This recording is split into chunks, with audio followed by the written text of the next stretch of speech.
Hey everybody, I'm Den Haring. Welcome back to my channel, Fish Den 365. And do you know what day it is today? That's right, it's Tuesday, but when it's Tuesday here at Fish Den 365, that means it's Topwater Tuesday, which makes Tuesday like 25,000 times better than it could possibly be otherwise. All right, so today we're going to have an interesting conversation and some interesting video to show you as well. You know, you don't have to catch fish on topwaters in order to catch fish by using topwaters. What you talking about, Will?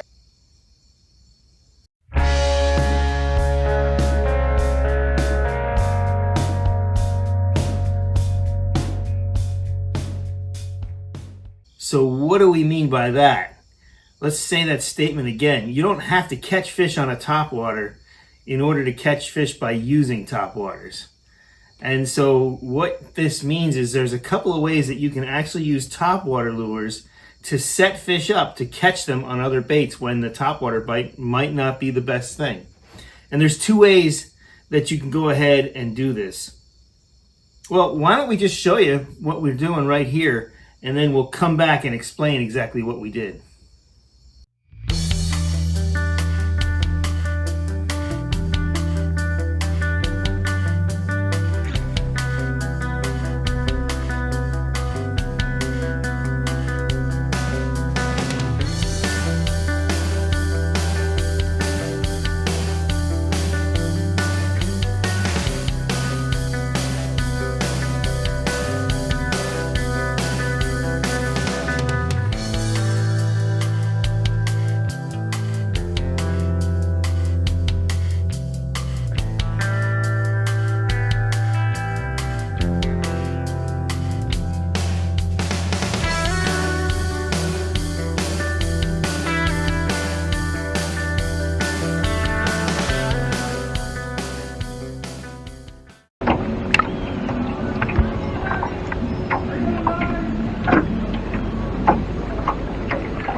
This guy's caught before.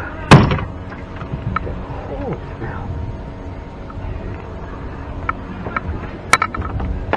Sorry about that, buddy. You are an aggressive fish. Let me say that for you.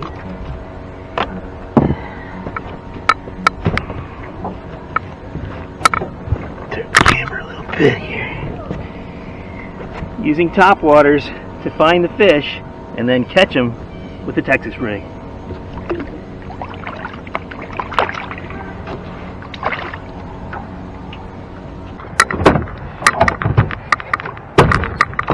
Two rods, topwater, pitching. That's all we need.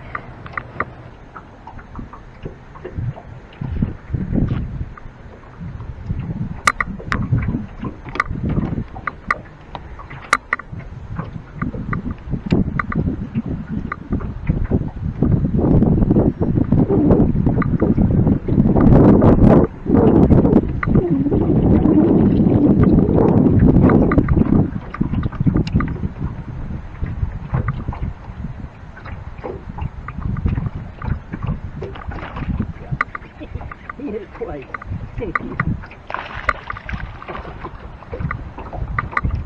That one wanted it bad. He missed it, came back and grabbed it again.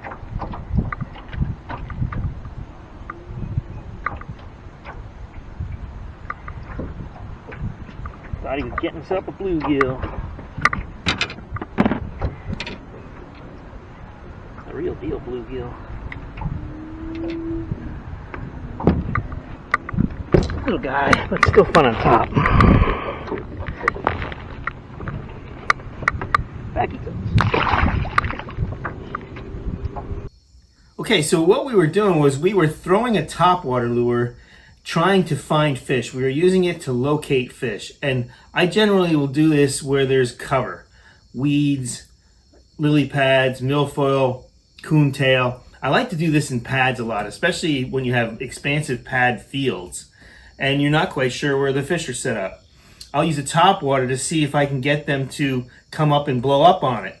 If they blow up and miss, well, I know there was a fish there. If I catch a fish on a topwater, so much the better. I love that. But sometimes the topwater doesn't catch the fish, but it can give them away. It can show you where they are. They might, one of the things that I've noticed with, especially fishing in pads, is sometimes they'll show some interest and you'll see the pads move, or there'll be a boil under the bait, but he didn't really take it. Well, it's telling you those areas in the pads have fish, so then you can go back in there with maybe a Texas rig. I like to throw a Texas rig with a sweet beaver and just pitch that around and catch the fish under the water. And so that's one way that you can use the topwater to catch fish with another bait entirely. The other way that I like to do it is if I'm using it as a search bait or not, if I think that there's fish in the area that I'm fishing, and I can do, by the way, what we talked about before, it works, the particular day that I showed you on video, the bite wasn't doing very well. I couldn't get much take place in the pads. So I applied it on milfoil. You can see where the milfoil was emerging from the water. And I was throwing baits around the milfoil, topwater baits, to see if I can find out where those fish were so that I can go back in there and pitch a bait and catch them while pitching. Now, I caught one on a topwater. I also lost one on a topwater, but they were little. It was the middle of the day. It was bright. A lot of times these fish, they're in a pressured lake, they don't want to come up and fully commit. But here's the other way you can use that topwater. It's not that they don't see it or know that it's going over their heads. And oftentimes it'll excite them. Even though they're not chasing it down, running it down, and blasting it, they'll still get excited by seeing that topwater go over their head. It kind of just puts them on alert. And then you can go back in there and pitch that beaver or pitch your favorite pitching bait and catch those fish. And that's the other way you can use a topwater. And usually people will use a buzz bait to do this. That's like the typical bait. It makes a lot of noise. It gets the fish's attention. It works equally well with largemouth and smallmouth bass in my experience. And it's a really cool thing to do. And I do really believe it makes a difference where, sometimes I've actually gone through a area where I pitched the bait, didn't catch any, threw the topwater over it, several casts, then went back and pitched the bait and caught a fish or a couple of fish. So I do think there's something to that. When a topwater goes over and they see it or they sense it, sometimes I think it excites them a little bit. They may not be willing to chase a topwater, but boy, you put something in front of their face and they may just be a little bit more agitated or a little bit more excited because you ran those topwaters over their head and now you're going to be catching a fish on your Texas rig. Just another way to use a topwater, and that's the topic for this week's Topwater Tuesday. If you like that video and you want to help the channel, please give me the thumbs up. Subscribe to the channel if you haven't done so already. If you do, or when you do, hit that bell. That'll give you a notification for when my next video is coming out. I got a couple of good ones coming out in the near future. I just need time to do the editing and get them finished. One of them will be all about landing fish. I got a bunch of good videos coming down the road, so you're going to want to keep it tuned here. Until next time, be safe out there, and as always, may God bless your fishing endeavors.